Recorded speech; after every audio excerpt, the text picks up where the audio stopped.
Recordar a nuestros maestros, un programa para reflexionar problemas de nuestro tiempo a la luz de los grandes pensadores.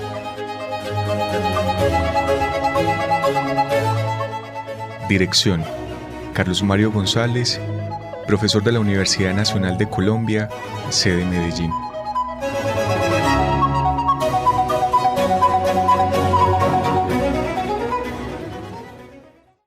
Esto es Recordar a nuestros maestros, programa que se transmite por la emisora de la Universidad Nacional de Colombia, UN Radio, Medellín, en los 100.4 del FM.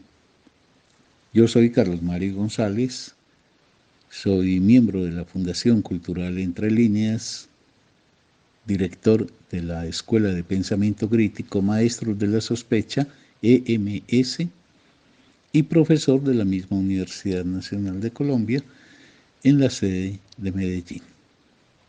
En el día de hoy, amables oyentes, voy a continuar desarrollando la reflexión que comencé en el programa anterior y que lleva por título El cristianismo como exaltación de la ignorancia, de la irracionalidad y de la sumisión. Espero que los elementos que agregaré a los que ya he planteado en el último programa puedan ser convincentes y en todo caso, de no ganar un acuerdo, por lo menos permitan que la propia reflexión de ustedes se ponga en marcha a efecto de poder calibrar el sentido y el valor, ya sea por lo positivo, ya sea por lo negativo, que tiene un fenómeno como el religioso y en particular el cristiano, de tanto calado y de tanta extensión en la sociedad en que vivimos.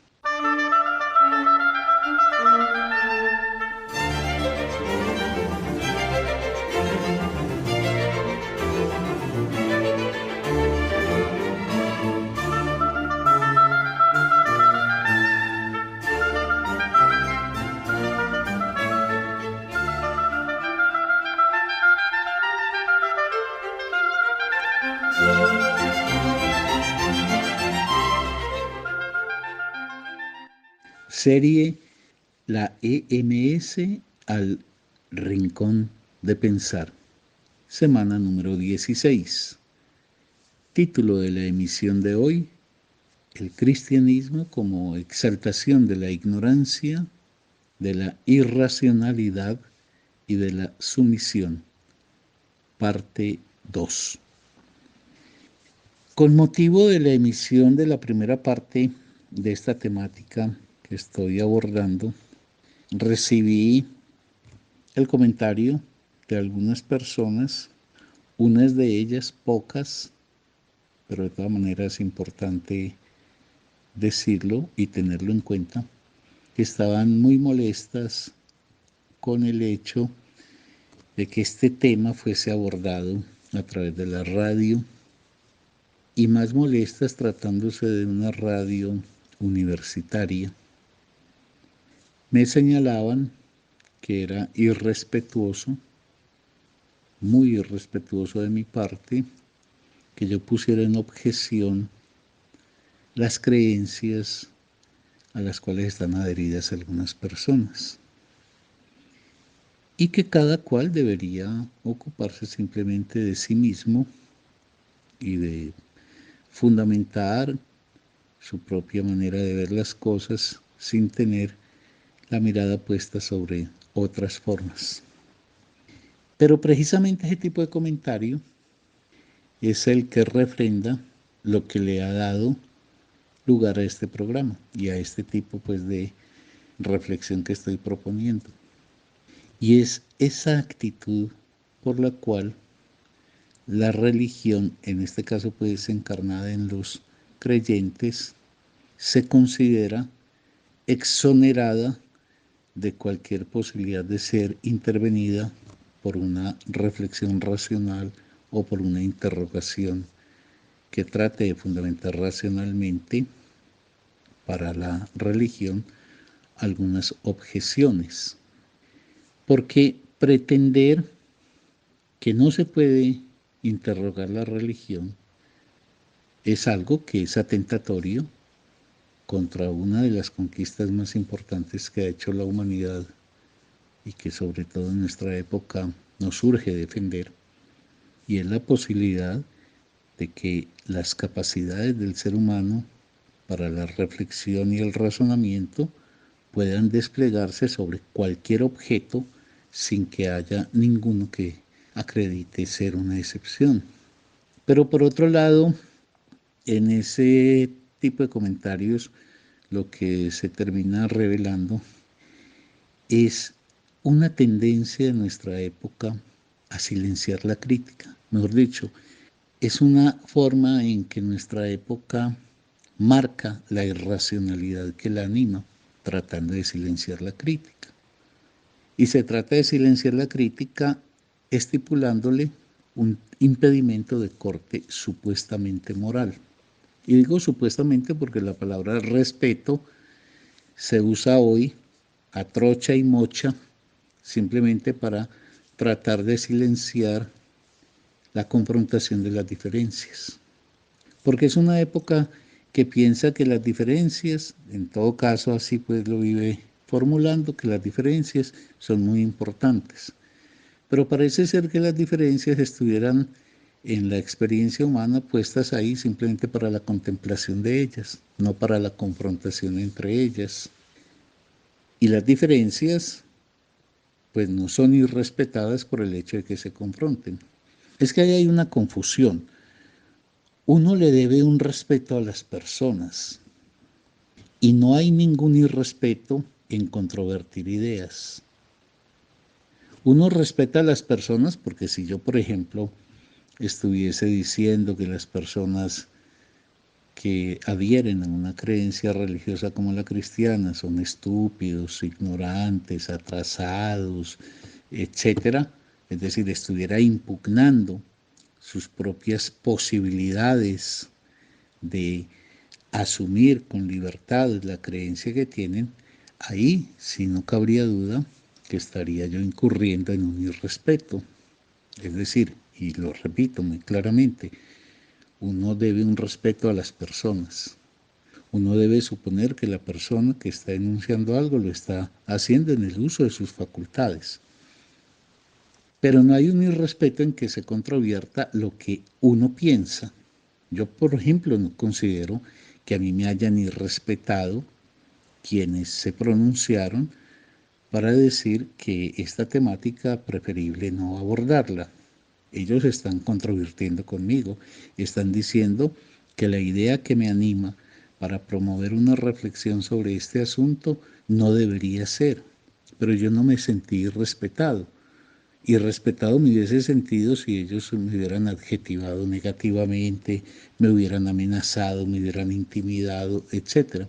Pero si uno le permite a la persona con quien tiene uno una discrepancia en algún asunto, le permite que ella se exprese, que ella ponga en juego sus propias capacidades, que no esté bajo ningún tipo de condicionamiento como el temor, la obligación, etcétera, esa persona está respetada. Ahora, no es irrespeto que uno deba responder de las ideas que uno tiene y que uno promueve, porque si uno confronta las ideas, probablemente está haciendo con eso gala de una mejor forma de respetar a las personas que encarnan esas ideas, porque quiere decir que uno las toma tan en serio que indaga por aquello que le han dicho a uno, y no que le pasa a uno silbando por el oído sin que uno se detenga a reflexionar lo que están proponiendo. Que uno respete a alguien cuando lo controvierte quiere decir que uno lo considera un ser tan racional que puede escuchar razones, procesar razones y a partir de esas razones contestar con razones, ya sea a favor o en desacuerdo. Pero lo que yo sí creo es que este tipo de señalamientos de que uno irrespeta porque uno difiere, se ha vuelto muy común en la sociedad y la palabra respeto se usa a diestra y siniestra con un único cometido, como lo dije, que las diferencias se silencien, que las diferencias se manifiesten pero no entren en ningún tipo de diálogo, porque en el diálogo pueden entrar en controversia, con lo cual se estaría eliminando un rasgo principalísimo de las conquistas que ha tenido la cultura occidental, y es precisamente la posibilidad de que las ideas tengan que responder de la sustentación que ellas tienen. Es decir, que quienes agencian esas ideas tengan que dar cuenta de los fundamentos que los lleva a promoverlas. Pero por otro lado, en este tipo de objeción que me hacen algunas personas, también se revela una actitud que en mi opinión es muy dañina socialmente hablando, y es que de todas maneras la religión no es una cosa que se queda en el fuero íntimo de un sujeto, ¿no? La religión es una forma de organizar las relaciones con la vida del propio individuo, porque si un individuo es creyente, termina entonces, por ejemplo, abocándose al cumplimiento de rituales, al tipo, digamos, de moral que le estipula esa creencia que a él lo embarga, y eso es un alineamiento de la vida, eso es una forma de ordenar la vida en el individuo, pero también en la sociedad. El cristianismo, esto pues es algo evidente por sí mismo, es una fuerza social, económica y política interviniente en la sociedad y tiene el poder de encauzar el destino de sociedades enteras. Por ejemplo, interviniendo sobre la educación, por ejemplo, promoviendo la educación de los niños y en general de las personas dentro del marco de las convicciones religiosas que él representa.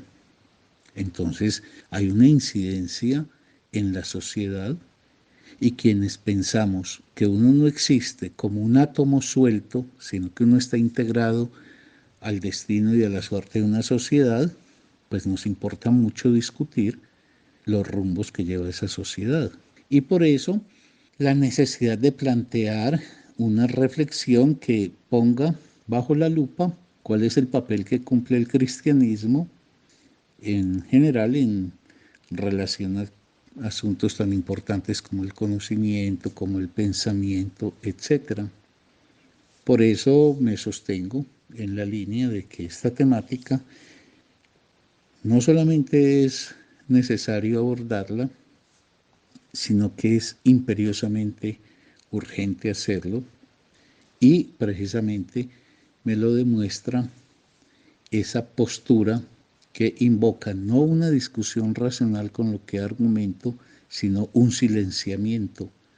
Por eso yo creo que es muy importante que ese concepto de respeto sea un concepto sometido a una sustentación que realmente delimite para él los dominios en que tiene competencia, y que no hagamos de él como una especie de espada de Damocles con la que guillotinamos la cabeza de todo aquel que entre en desacuerdo con uno. Esto es importante porque si no entramos en una sociedad del silencio y de la indiferencia total. Es decir, pareciera que el ideal fuera que cada uno estuviera encerrado en sí mismo y no ventilara sus opiniones públicamente y recibiera públicamente también las opiniones de los demás. Por ende, yo voy a seguir desarrollando las reflexiones en la misma convicción, porque, y para terminar esta especie de introducción, yo no creo que yo esté irrespetando si digo que el cristianismo produce estos efectos tan dañinos en la vida personal y en la vida social, como son promover la ignorancia. El cristianismo es un gran promotor de ignorancia, promover la irracionalidad e invocar la sumisión. Yo creo que si planteo eso, estoy tratando de establecer un juicio racional que permita ver el acierto de lo que esa concepción de la vida que la cristiana defiende o por el contrario el desacierto. Y cada uno está en plena libertad de simplemente escuchar lo que, por ejemplo, en este caso yo expongo y según su propia capacidad de razonamiento acordar con ello o desacordar con ello. Por eso no hay ningún irrespeto, porque una cosa sería que hubiera un mecanismo de presión, de sojuzgamiento de mi parte sobre quien me está oyendo, pero lo único que yo hago es decir palabras. Esas palabras las trato de concatenar de la manera más racional posible y que lleguen a la escucha de quienes me quieran oír y a su vez pongan en operación su propio razonamiento. Si al cabo de dicho razonamiento esa persona dice, Carlos Mario desatina, eso no tiene ningún tipo de coherencia o de sustentación, y entonces termina en desacuerdo, nada le va a impedir estar en ese desacuerdo. Por eso es que no hay respeto. Es que el respeto diría que contra lo que una persona pensara, uno dispusiera de mecanismos de dominación, amenaza, sanción, etc. Entonces, es muy importante reivindicar el sentido de la crítica en la sociedad en que estamos, la ponderación efectiva de las actitudes y de las concepciones que nos animan. Examinar eso con cuidado porque, repito y concluyo ahí esta introducción, es que con eso entran en juego también elementos decisivos de la orientación de la vida, tanto personal como de la vida colectiva.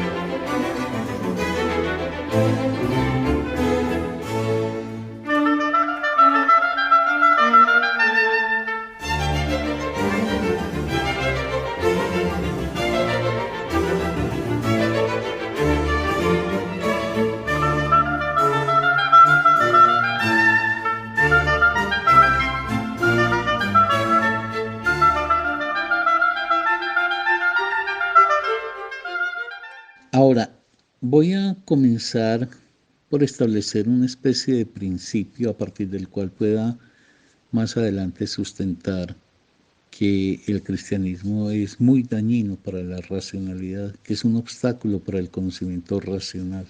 Voy a comenzar por dejar claro un juego de elementos que me parecen muy importantes para poder avanzar en esta reflexión crítica, recordando que crítica no quiere decir por principio de descalificación. Crítica lo que quiere decir es que un juicio, una proposición se somete a una evaluación por parte de la razón a efecto de probar su validez o por el contrario mostrar su error.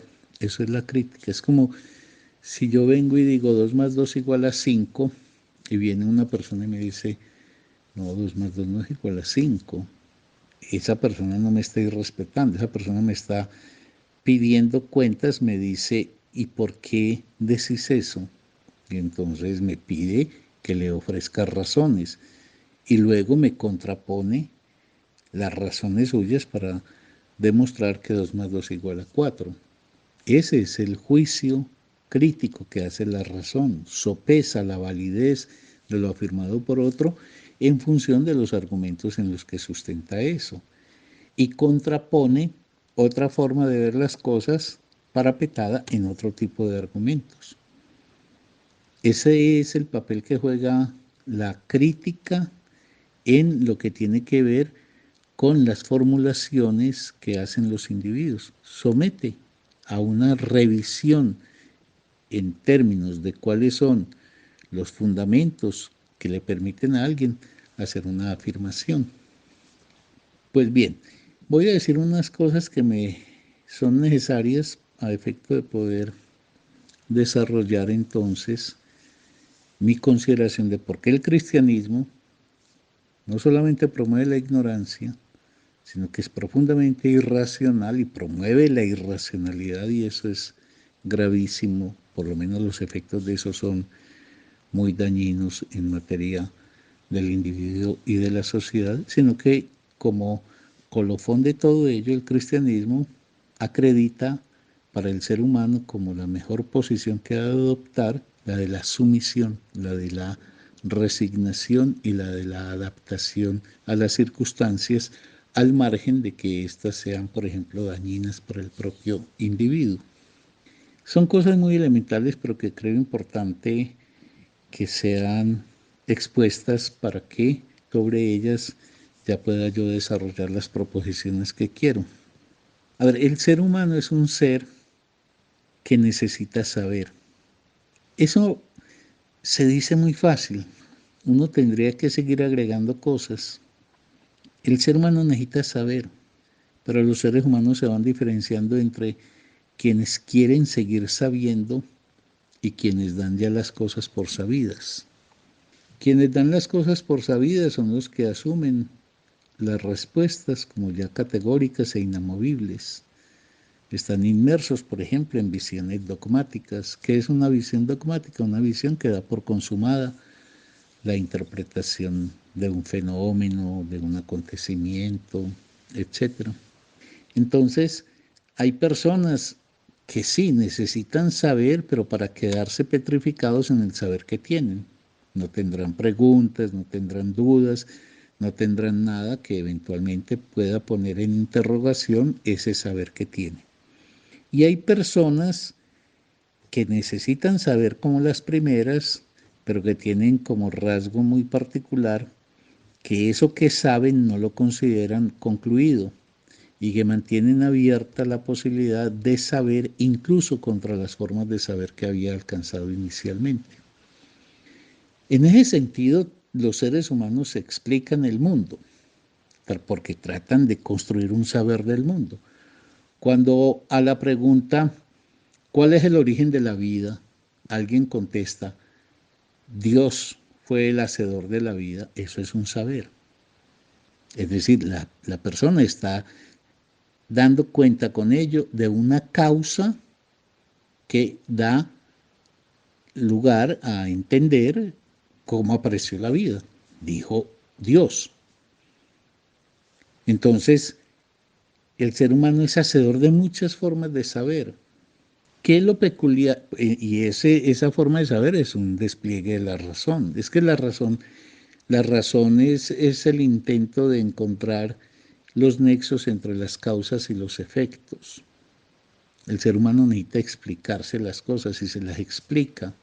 Lo que pasa es que ahí lo que habrá que marcar es la diferencia entre las explicaciones que son completamente imaginarias, ilusas, y las explicaciones que pueden tener alguna posibilidad de ser probadas y comprobadas.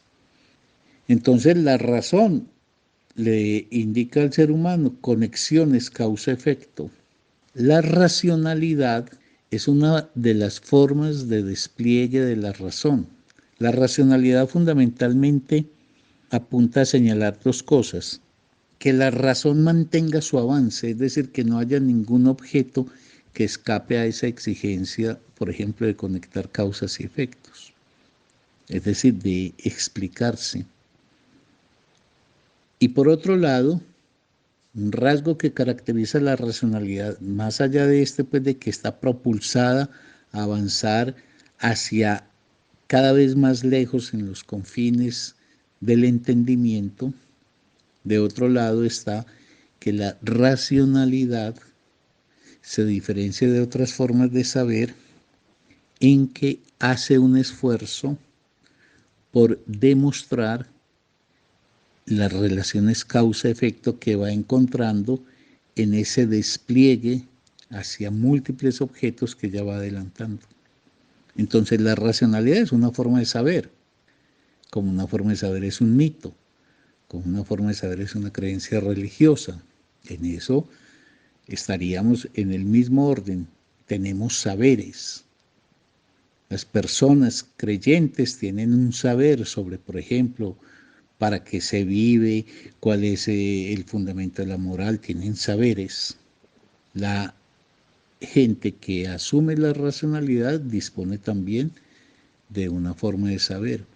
La diferencia está, sin embargo, en que la racionalidad es ese reclamo de no quedarse en algo que ya está, digamos, delimitado y se asume como si ya estuviese sabido en conclusión, sino que la racionalidad despliega el ámbito del conocimiento hacia objetos cada vez más lejanos.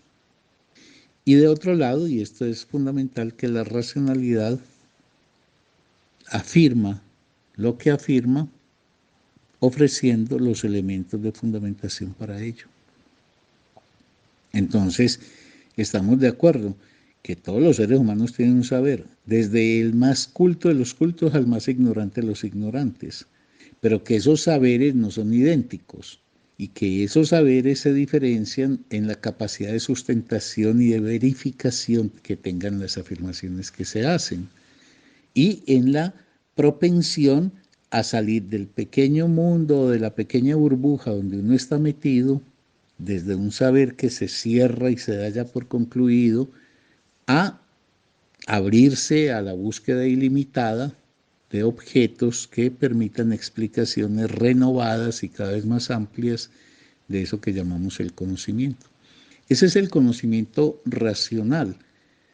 Y entonces la formulación que yo debo tratar de empezar a examinar es la de el cristianismo atenta contra el conocimiento racional, porque de un lado establece un mundo ya cerrado en sus explicaciones. La verdad está toda dicha.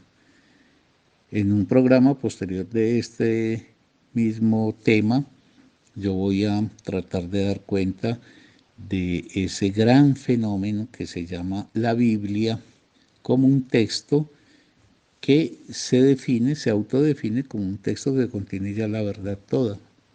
Entonces, el cristianismo ofrece esa verdad bajo la forma ilusoria, por eso es un asunto que está centrado en la fe.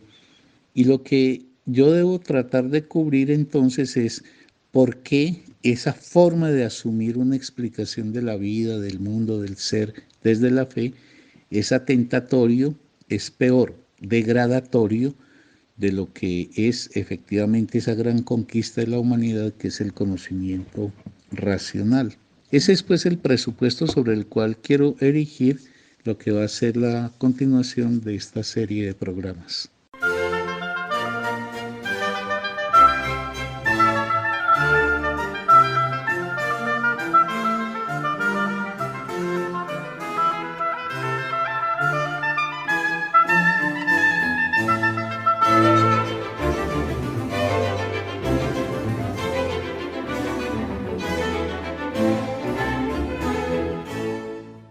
Hasta aquí el programa del día de hoy, en esta segunda parte del tema que he querido titular, el cristianismo como exaltación de la ignorancia, de la irracionalidad y de la sumisión. Dentro de 8 días, en caso de haber logrado suscitar el interés de ustedes, les espero para que me acompañen en la tercera emisión de este mismo tema. Antes de despedirme, los agradecimientos a Jorgito Benjumea, en la cabina de controles de la emisora, y a las 3 instituciones que sin ánimo de lucro apoyan las actividades culturales de la Fundación Entre Líneas.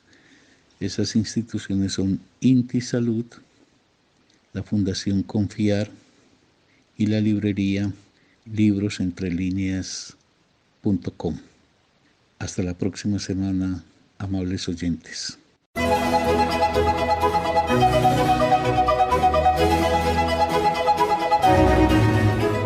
Recordar a nuestros maestros, un programa para reflexionar problemas de nuestro tiempo a la luz de los grandes pensadores.